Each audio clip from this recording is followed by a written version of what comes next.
Hola, en este vídeo les vamos a presentar los factores protectores y de riesgo para los adultos en las emergencias masivas. Pero antes de empezar, debo hacer una advertencia importante.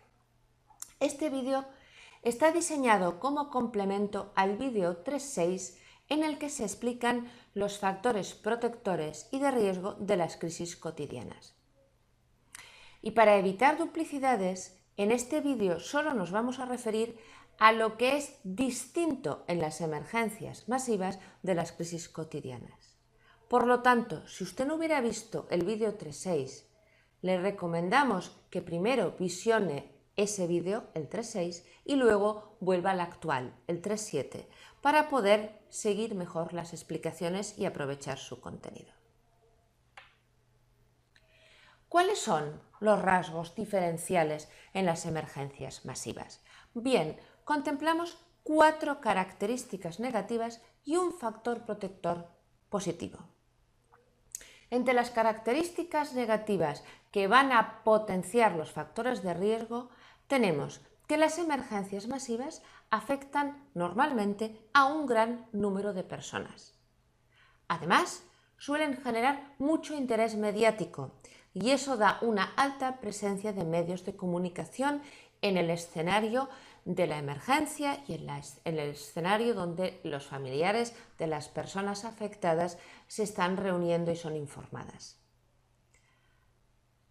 En tercer lugar, las emergencias masivas suelen casi siempre comprometer los recursos disponibles de la comunidad, porque la comunidad está preparada para atender determinado número de crisis cotidianas, pero una emergencia masiva suele salirse de lo que la comunidad puede atender de forma rápida y, por tanto, hay un momento inicial donde faltan recursos.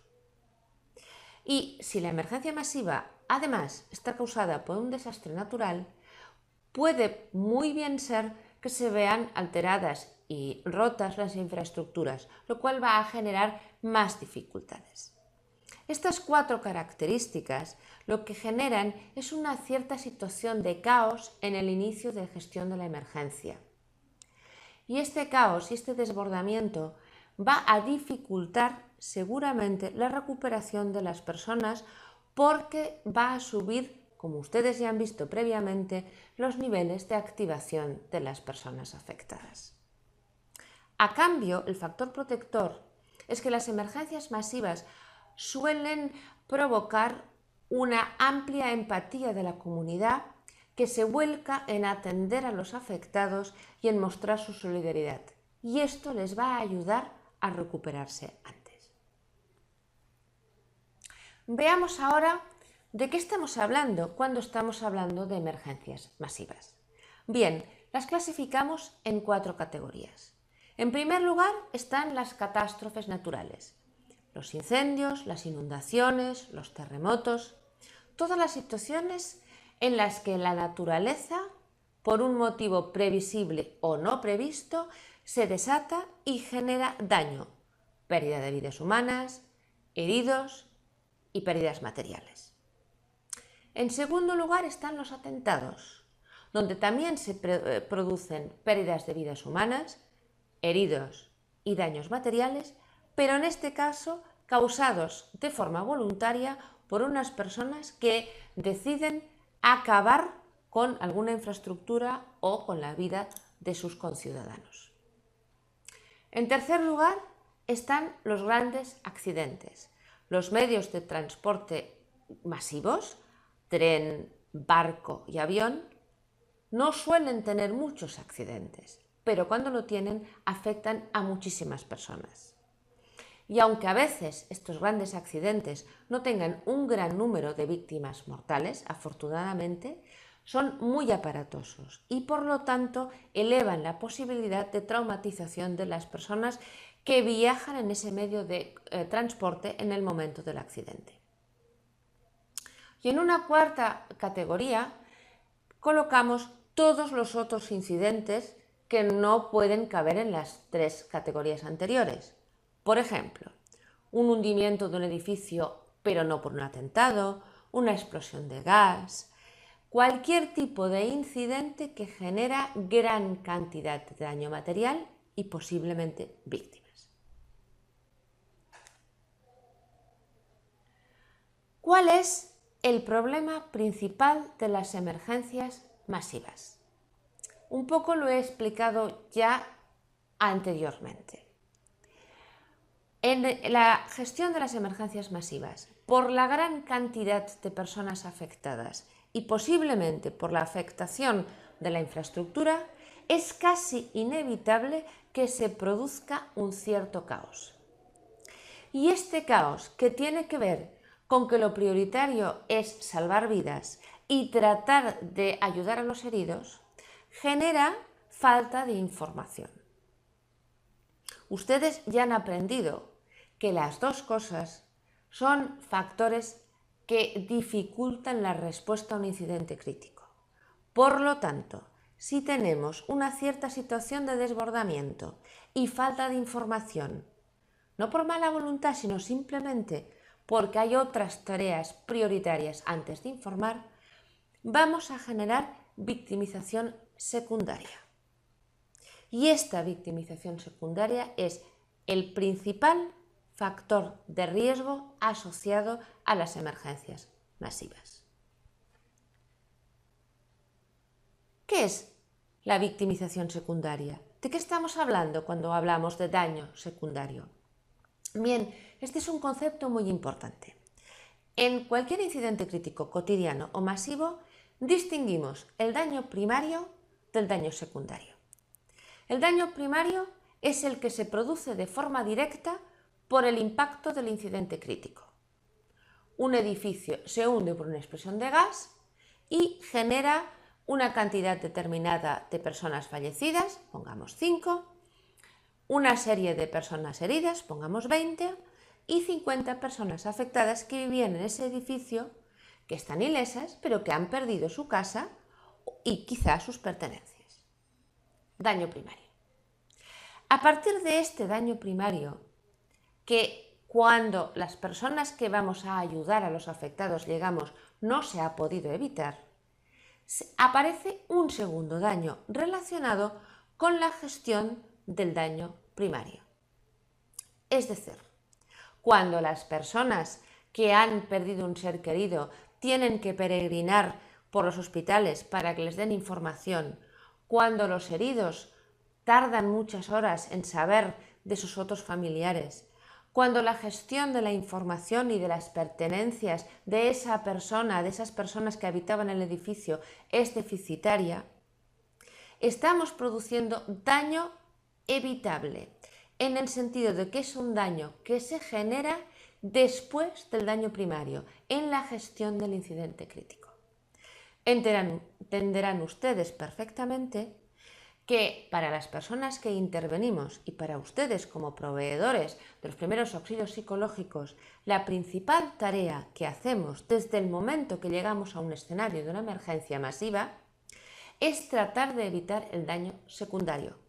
Porque, insisto, el primario no estaba en nuestras manos prevenirlo, pero el secundario depende en gran medida de nuestras actuaciones.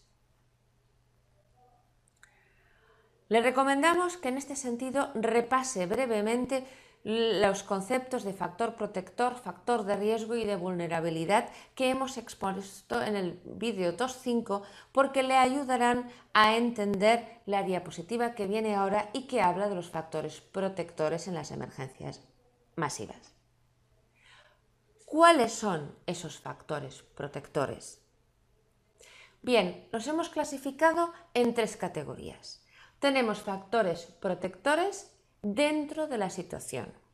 Tenemos factores protectores que se refieren a la propia persona afectada y tenemos factores protectores que tienen que ver con la gestión del incidente. Una aclaración. Yo me voy a centrar en exponer los factores protectores, es decir, lo que podemos hacer con lo que contamos para tratar de que el daño sea lo menos posible. Pero cada uno de los factores protectores es, por el inverso, un factor de riesgo. Empecemos por los factores protectores referentes a la situación. Para las personas afectadas es más fácil aceptar un desastre natural, porque los desastres naturales se consideran inevitables, mientras que el hecho de que la emergencia que nos ha hecho daño, que nos ha robado la vida de nuestros seres queridos, es un atentado, estaríamos hablando de un factor de riesgo, porque nosotros consideramos que eso es evitable, que alguien ha planificado hacer ese daño y por lo tanto eso nos duele el doble. Factor protector es también, y es muy potente, que en una emergencia masiva unas personas, unos afectados, no pierdan a ningún miembro de su familia. Por terrible que sea lo que les haya pasado, además, si la familia queda intacta, sin pérdidas, eso será un factor protector.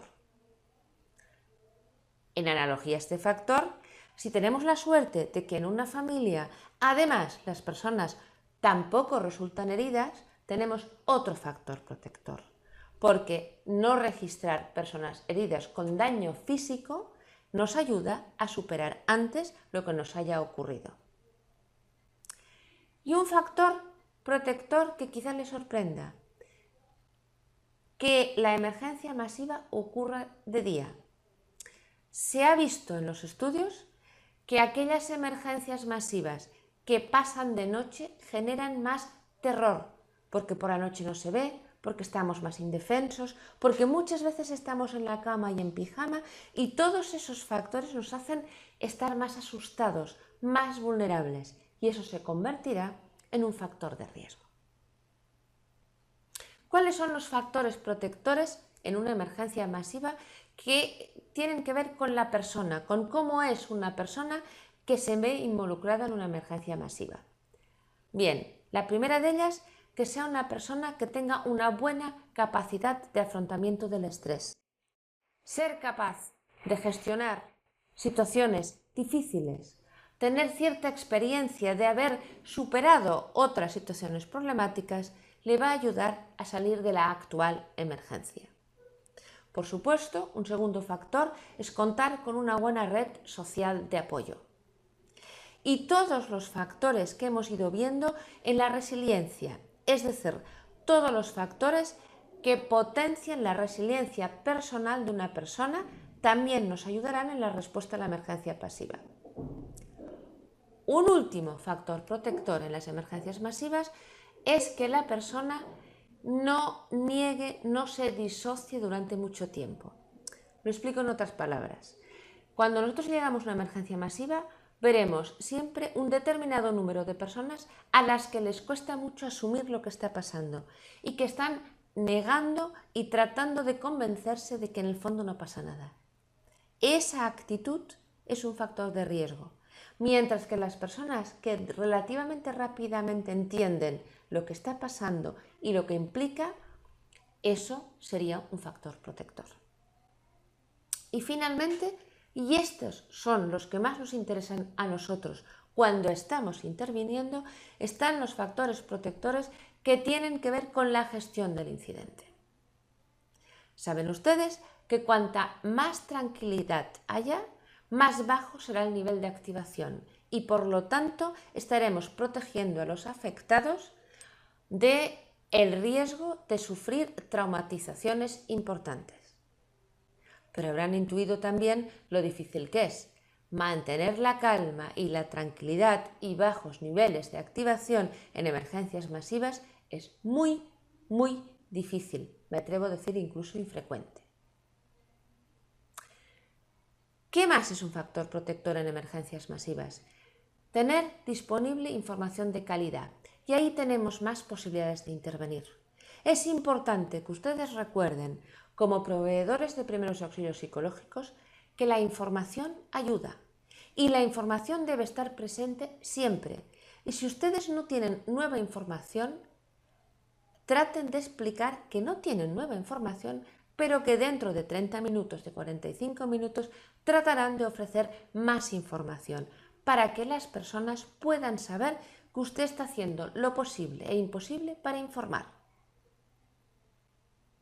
Un factor obvio, pero que a veces se nos olvida, es el buen trato que los afectados reciben por los intervinientes. Tratar a una persona afectada de forma adecuada, como va a hacer usted después de aprender lo que está aprendiendo en este curso, es un altísimo factor de protección frente a lo que haya ocurrido en la emergencia masiva. Y claro, usted lo ha intuido y lo está pensando. Aplicar primeros auxilios psicológicos que nos ayuda a reducir los factores de riesgo va a ser un altísimo potenciador de una recuperación positiva de las personas afectadas.